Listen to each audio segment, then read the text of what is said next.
न्याय बहिणीच्या डोक्याच्या चिंताळेकडे रक्त गाळे रक्ताच्या थरव्यात माझ्या माय बहिणी टाकल्या तुम्ही एवढ्या तुम्ही नुसतं पोर डोचून दाखवा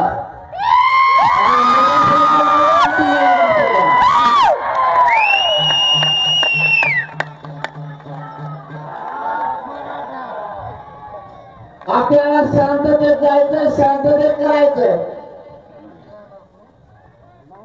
पण इथं आल्यावर एक गोष्ट कळाली मला डीजे नुसता पखडून वाजत होता गाणं एक वाजला मला आणि माझ्या समाजाला काय अडचण नाही डीजेने वाजून दिला तरी पण कोण दिवस कसा आहे त्यांना सांगतो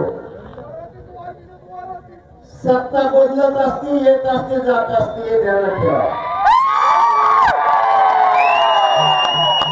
आणि मी इतक्या खुनशी आवडीचा आहे मला जर एखादा डोक्यात बसला त्याचा पाकर उठतो धमकी फमकी नाही देत समोर सांगतोय नसता आता आमचा पण डीजे बीड जिल्ह्यात नुसता डीजे वाजू द्या आता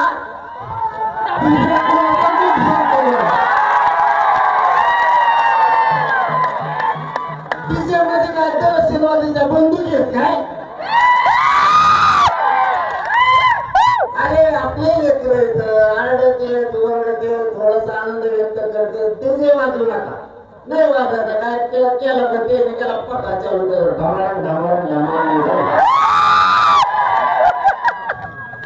आणि डीजे थोडं पोट चालतंय आमचं बंद बंद पुढचा का ध्यानात ठेवा जशाला तसा नेम लावायला डीजे पुढं पुढं वाजतो ना बारीक रेट होत असतो आणि त्याच्या एक पुढचं सांगतो विनाकारण कशाला लोकांना डोचिता झालं शांततेत आमचं आम्ही आमच्या लेकराला आरक्षण मागतो दिवस कसे कोणी मला माहित नाही तुमच्या लेकराला लागल जागेवर सस्पेंड होता तुम्ही जागेवर रिटायर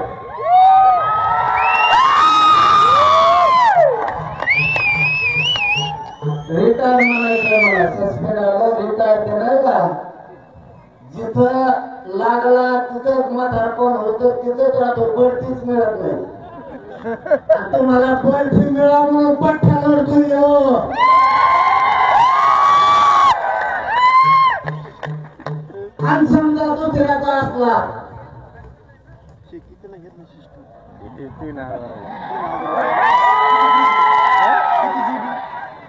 तर कुठे ना कुठेतरी असं होणारच आहे आता कुठेतरी तुझे वाजणारच आहे गावागावात लोक आहेत आमच्या गावागावात वाजून मला कळू द्या मी विवेक खंड्याचा आहे माझ्या जातीला विनाकारण टोकरी आम्ही सोडू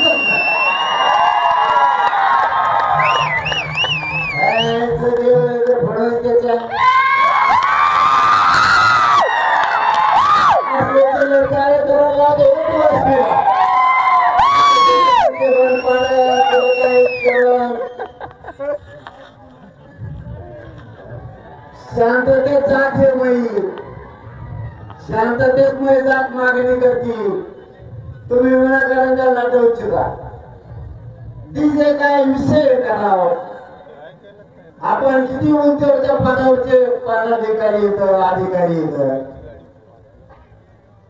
डीजे हा विषय का मराठ्यांना छेडायचा दंगल घालायची होती काय दिली तुम्हाला देवेंद्र फडणवीस ऐकून तुम्ही डीजे बंद कर म्हणायचा आणि त्यांनी करायचं नाही आणि मग तुला लाठीचार्ज करत होता काय नका भांडणीत पडू पोलीस जरी आठवा तरी तुम्ही आमचेच लेकरं आणि तुमचे त्या भांडणीत नका पडू ते देवेंद्र फडणवीस ऐकून कारण सत्ता बदलणार आहे कधी ना कधीतरी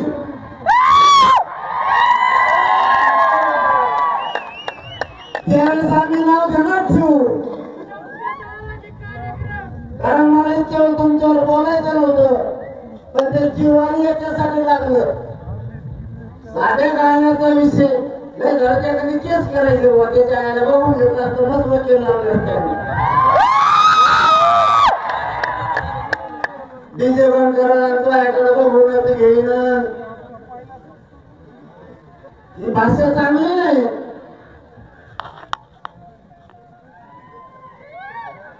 मला या विषयावर बोलायचंच नव्हतं, कारण हा तो विषयच नाहीये.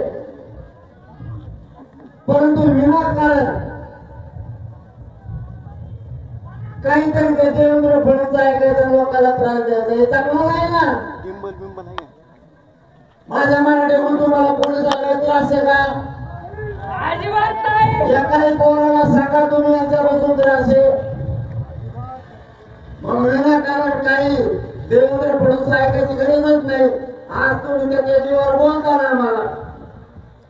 आम्ही भोगू, आम्ही भोगू. पण कधी ना कधी जर सत्ता पालट झाला, तरुण जाऊन महाराष्ट्राच्या बाहेर जाशी.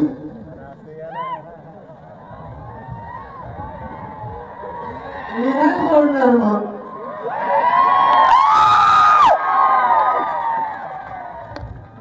हे चांगलं नाही. देवेंद्र फडणवीस साहेब त्या बिचाऱ्या डिवायसच्या हाताने काम करू नको बाबा. तुला काय करायचं तुम्ही मुंबईत यायला ना.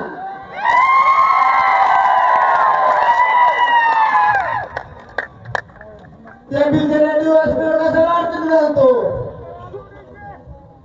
मी आलो मुंबईला, आपण भेटू होतो घराकडूनच आहे मी. बघू तो एकदम एकदम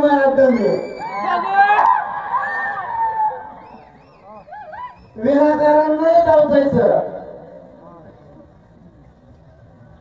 मराठा जाती शांत आहे आणि शांततेतच काम करते.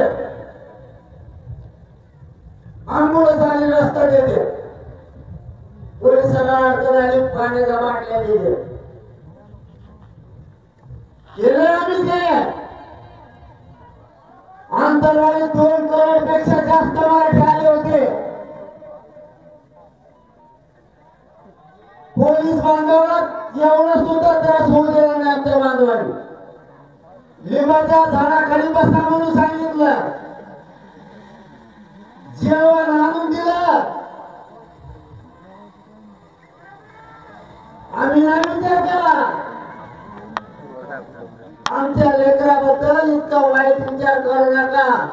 तुम्हाला सगळ्या पोलीस अधिकाऱ्यांना हात जोडून शेवटची विनंती आहे, माझ्या लेकराला त्रास देऊ नका.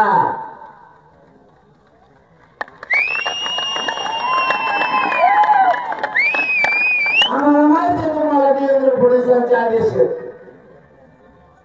त्याला मी आहे ना.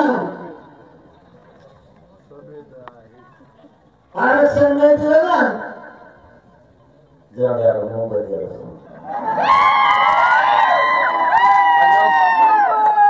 कशाला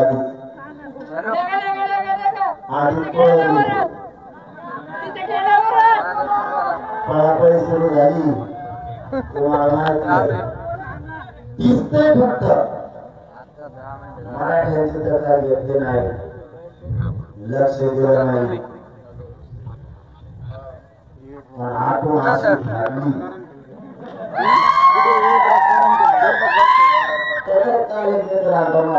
सांगितलं मला दिवसांवर मिळत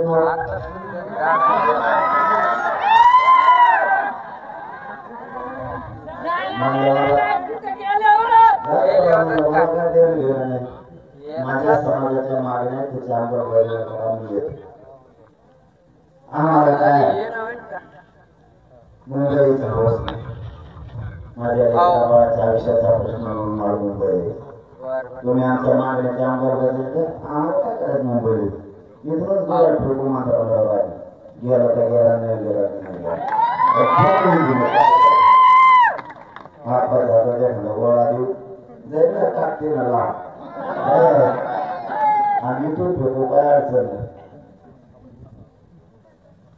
द्या. आमच्या मागणीचा अंमलबजावणी करा आणि देवेंद्र फडणवीस ऐकून शेवटची पुन्हा एकदा हात जोडून पोलीस बांधवांना विनंती करतो, राज्यभरातल्या लेकरा बाळाला माझ्या त्रास देऊ नका, विनाकारण कायदा सुव्यवस्था बिघडेल असं काम तुम्ही करू नका. तुम्हाला लईच थोडा असला समजा तुम्हाला एखाद्या मी त्यांच्या आरोग्य घरांना जमून घ्यायचे.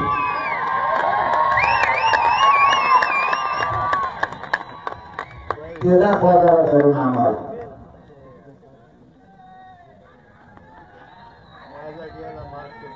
मी 42 साहेबाला माहिती मी किती सहकार्य करणारा माणूस,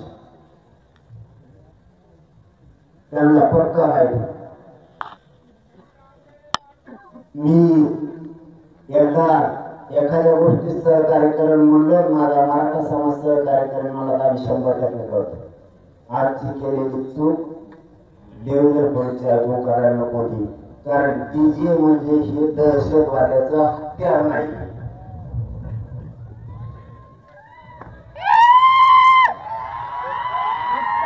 ठीक आहे, डीजेचं मी आता ते बघतो, मी फडणवीस साहेब दोघं जण बघतो ती विषय काय व्हिडिओ आता काढला.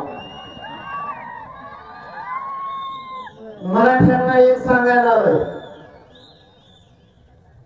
हे प्रत्येक घराघरातल्या राज्यातल्या मराठ्यांनी आता लक्षात ठेवा, 29 ऑगस्टला आपल्याला मुंबईला जायचं, 27 ऑगस्टला आपण सकाळी 10 वाजता आंतरवालीतून निघतोय. मुंबईला सगळ्यांनी शांततेत जायचंय. आरक्षण घेऊन येताना शांततेत आपण आपल्या घरी यायचं. समाजाला डाळ लागला असं एकही पाऊल मराठ्यांनी उचलायचं नाही. तुमच्या लेकराला मोठं करायचं, त्याला मला उंचीवर न्यायचंय. माझ्या समाजाचे खाली मान होईल असं एकही पाऊल मराठीच्या पोराने उचलायचं नाही. कोणी दगडफेक करायची नाही, कोणी जाळपोळ करायची नाही. आजची आपली अत्यंत महत्वाची बैठक आहे.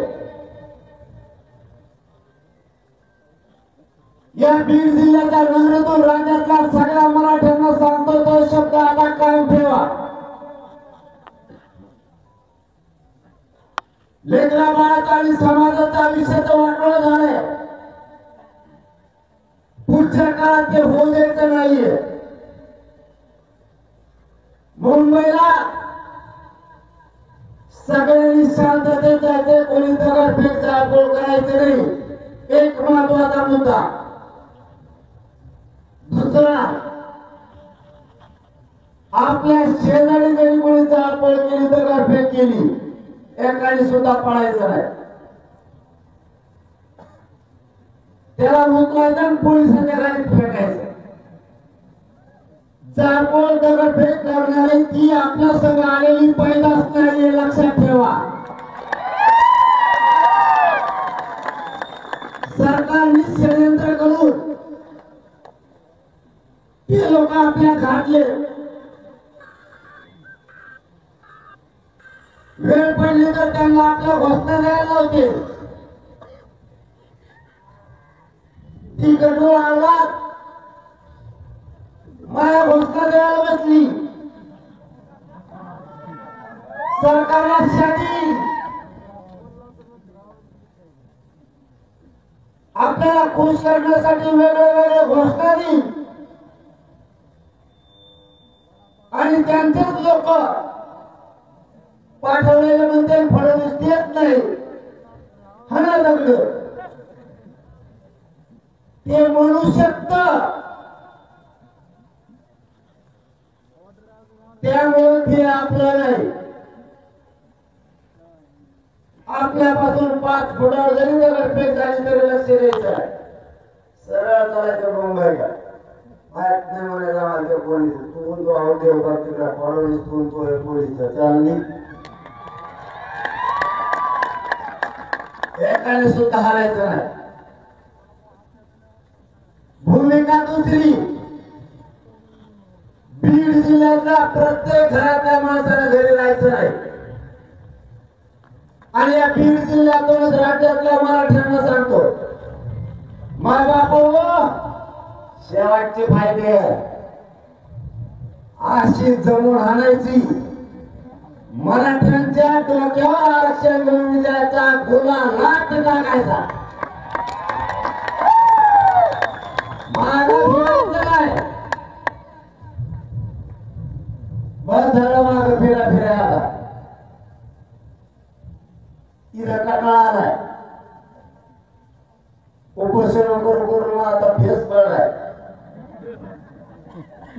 शेवट मैदानाला सोडायचं नाही. मैदान काम तिसरं आणखी 2-3 दिवस हातात आहे तुमच्या. बीड जिल्ह्यासह महाराष्ट्रातल्या सगळ्या ग्रामपंचायत सदस्याला फोन लावायचे. त्या सांगायचं मुंबईचा सरपंच, माजी सरपंच, चेअरमन, पंचायत समिती, जिल्हा परिषदचे मेंबर, सगळ्या पक्षाचे अध्यक्ष, जिल्हा प्रमुख, नगरसेवक, सभापती, उपसभापती, नगराध्यक्ष, महापौर, आमदार, मंत्री, खासदार, माजी आमदार आणि विशेष राहिला महत्वाचा म्हणजे भावी आमदार, भावी खासदार, मेंबर, भावी आज तुम्हाला सोडून गेली.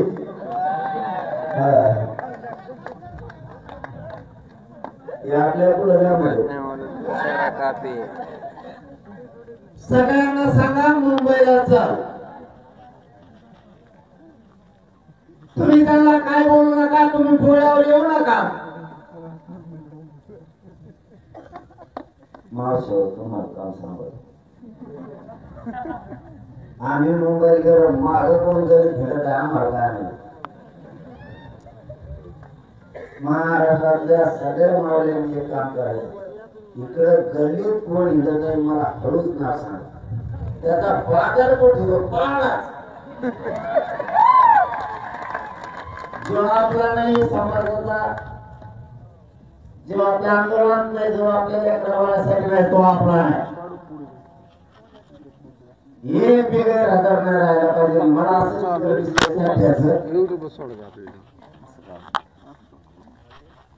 जातवा नसल मराठ्यांचे खानदान आवडा गेला, ती घरात यावेळी झोपू शकत. त्याच त्याला आपल्याला वाटणार आहे घरी झोपल्यावर, कारण घरच्या माय मावल्या, घरची ताई त्याला म्हणणार आहे. सगळा महाराष्ट्र झुंजतोय तिकडे मैदानात, सगळा महाराष्ट्र तिकडे लढतोय आपल्या लेकरा बाळासाठी. तुम्ही घरात झोपला, त्यालाच त्याची जिंदगीची लाज वाटणार आहे की मी मराठा असून सुद्धा घरात झोपलो. चौथं काम, डॉक्टर, मास्तर आणि श्रीमंत राजकारणी मराठी, त्या नावाने एवढे तुमच्या गाड्या बाहेर काढा. कावळे हागून येऊन झाकून घेतली वर.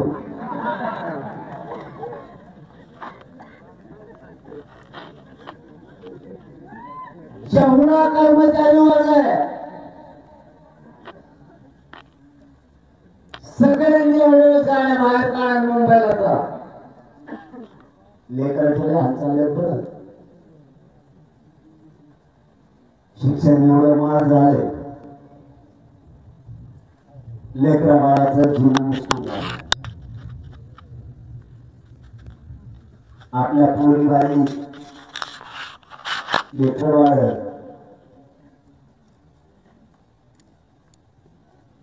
डॉक्टर होतील, वकील होतील, इंजिनियर होतील, MBBS होतील, MD होतील, PSI होतील, तहसीलदार होतील, कलेक्टर होतील. आपल्या घरात लालीवाई तर लेकर वाढत आयुष्यात सुखी समाधानी होते. मराठी विसरू नका.